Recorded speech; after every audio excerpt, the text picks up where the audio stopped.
Hey, what is up everybody, it's your boy KingKeenan. So I decided to make a short little guide video for you guys on the easiest way to get long shots in Modern Warfare 2. Now I would say the quickest way, but speaking from experience, it is not a very fast process whatsoever. At least not when compared to previous Call of Duty titles that barely had any visual recoil, if any at all. Not to mention they also had better game modes like normal, freaking hardcore, which these people can't seem to understand we want. Instead trying to shove realism mode in a renamed format down our throats. Anyways, I want to keep this video short and sweet, so if you guys do enjoy it and you find it helpful, please make sure to smash the like button down below, as it always helps out my content. And if you guys are new to the channel, want to see more content like this, please make sure to subscribe as well, as we're going for that big 2K subscriber goal right now.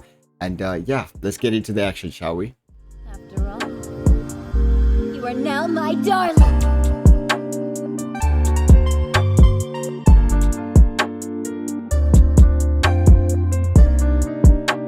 Firstly, let's talk about choosing the correct playlist in order to do these challenges. For the majority of the weapons, I suggest utilizing the tier 1 playlist. This is mainly because of the fact that you have less health in tier 1 and it's easier to one-shot or two-shot people in this mode, which obviously means you could shoot people from far away even with a weak gun and they will die quickly instead of 6-7 bullets. However, for the sniper rifles, the SPR marksman rifle and the SAB marksman rifle, as well as all of the shotguns, I do suggest doing these in normal shoot house. Sniper rifles and the mentioned marksman rifles can be done throughout mid, and by using slug rounds on the shotguns, you are easily able to get long shots as well. Now the second thing I'd like to cover is choosing the correct game modes to play as well. I highly suggest playing either domination or hardpoint, whether it be on shoot house or within the tier 1 playlist. Reason being as that most people go towards the objective, so you know exactly where they are and you can position yourself accordingly. However, team deathmatch and kill confirmed is also alright, as long as it's not no respawn mode such as search and destroy.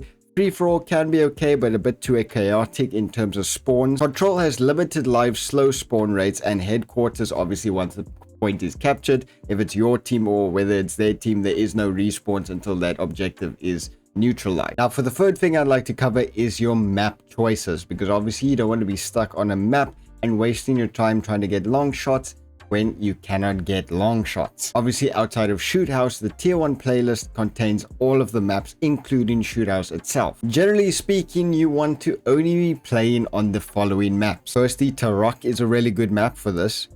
Masada Las Almas is also good. Farm 18 is very good. Embassy is very good as well. El Asilo is, well, questionable, and Raceway also questionable. It's got crappy visibility. Maps that you do not want to be playing on, however, is Albagra Fortress, Greenberg Hotel, Greenberg, my bad, whatever. Santa Sena Border Crossing. I don't know why you'd want to play this whether you're doing long shots or not. It's a shit map. And lastly, Zarqua Hydroelectric. Now outside of Border Crossing, again, you don't really want to be playing this like ever. Hydroelectric, as well as Albagra Fortress and Greenberg Hotel, are viable as long as you're doing stuff such as SMG long shots, pistol long shots, the shorter range things. They don't really contain much space to do ARs, LMGs, or the other marksman rifles, battle rifles, etc. So I do not suggest playing these maps unless you're doing closer range long shots with easier weapons. Preferably stay away from Crown Raceway and El Asilo. It can be a bit of a pain, but Embassy, Farm 18, again, Las Almas and Tarak is absolutely amazing for these challenges. I would never say Tarak in my entire life prior to doing long shots is any good as a map. If for any scenario, any game mode, I don't care, it's a garbage map. But for long shots, it is absolutely amazing. Now that we've gotten game modes, maps, and playlists out of the way, let's quickly cover optics and overall attachments that you need. Now, most people suggest using the X10 Angel 40 or its longer range alternative in modes such as tier 1, because obviously, unlike normal hardcore, there is absolutely no indicators or HUD whatsoever. So obviously, you cannot even see whether or not you've gotten a long shot. So a lot of people obviously suggest using the X10 Angel or its alternative, because it indicates range. Now, of course, that sounds absolutely amazing. However, if you have not seen the optic before, it's anything but amazing. And the alternative is actually worse, because it's kind of just this sight with a zoom behind it and makes the visual recoil and overall just visibility worse than it actually is. I don't even know how that's possible, but whatever, man. However, The X10 Angel does have some uses, although I do not suggest using it specifically for long shots. I do suggest using it to find the ranges that you need. Go around on different maps, use the X10 Angel and find which ranges work. For instance, if you're using an SMG and you go into the Brimberg Hotel and you want to know whether or not it's a 30-meter range,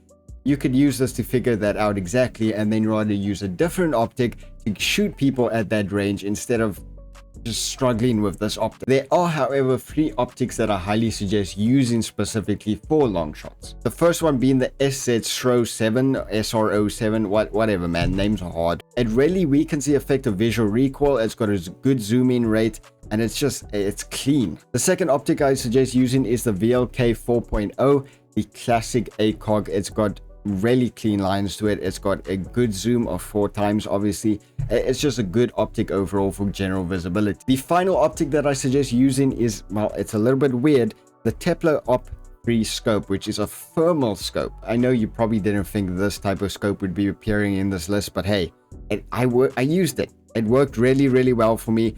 And outside of Tarak, where it's just thermal everywhere with the sand and everything, which, by the way, good realism to it, this is just a really good clean sight that clearly indicates enemies, and it works better than most of the other thermals, at least from my experience. I used it, it seemed better, it seemed good. On to the 5th point, the rest of the attachments. What should you be using? Well, it's kind of difficult because not all the weapons, despite having a ton of attachments, do not all have the same attachments. So generally speaking, outside of the optic, we've got 4 available spaces depending on what weapon we're using. I would suggest using a barrel of sorts for better range that also includes damage range. For muzzle, same thing as the barrel, increase range, preferably a silencer for whenever you're playing in tier 1. You don't want everyone to know where you are dependent on sound. So not only must it silence your weapon, but also give you better range. For an underbarrel, I suggest using something with good aiming stability and recoil control, as shooting people from a far distance,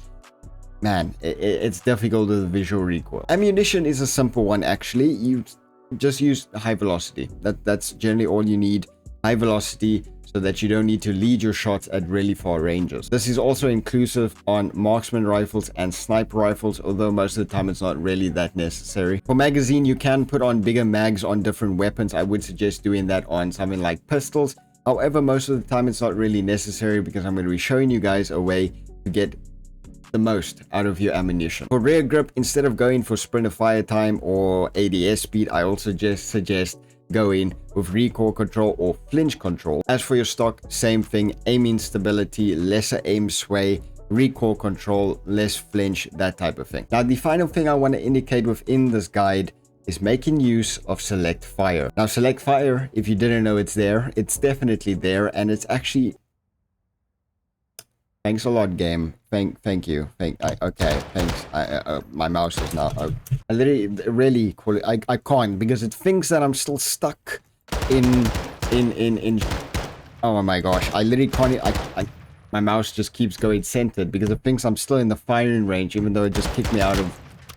What is this game, dude? Let's try this again and do it quickly before we get kicked out of the firing range and back into the home screen, because we're not actually starting up a match in private match. Whatever, man. I suggest utilizing the select fire mode, as it's available on almost all the weapons in the game. Even something like the M16 has a select fire. Even though it's a burst rifle, you can make it into a single fire rifle. So instead of spraying out your mags like this and trying to control the recoil and stabilize the visual recoil, instead switch it over to single fire mode, especially within the tier 1 modes, that you could just shoot at people easily. Control your fire rate yourself and easily control the recoil, as it's really beneficial. Okay, it's really beneficial. Make use of select fire. Don't go spraying out your mags hoping for the best and forcing yourself to have to control your recoil. Now, the final thing I want to cover within this guide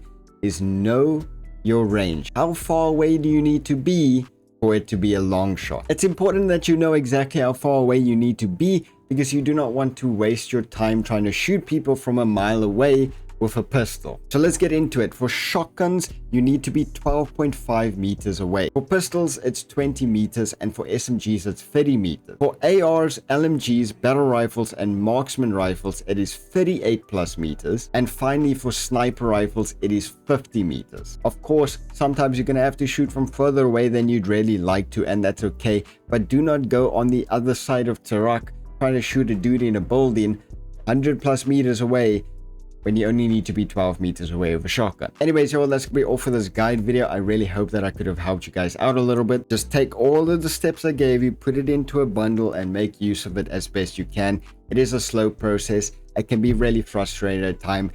Tier 1 is a garbage game mode, and it's really difficult, okay? At times, you don't know exactly how far you need to be shooting, or you die from a random place, or you can't get local lobbies because nobody actually plays the shit game mode. The grind itself is a slow process. You don't undo it all in one day. Maybe you do if you have like 20 people playing on the same account. I don't know. Some people do that. Some people are weird. I'm talking too much at this point. I want to make this thing as short and sweet as possible. I really do hope I could have helped you guys out a little bit. But yeah, that's gonna be all from my side. Again, if you guys enjoy this video and you find it helpful, please make sure to smash the like button. And if you guys want to see more content like this or any more of my content in general, please make sure to subscribe as well. It's been your boy KingKeenan. Much love. Stay safe out there. Have a great day or evening further.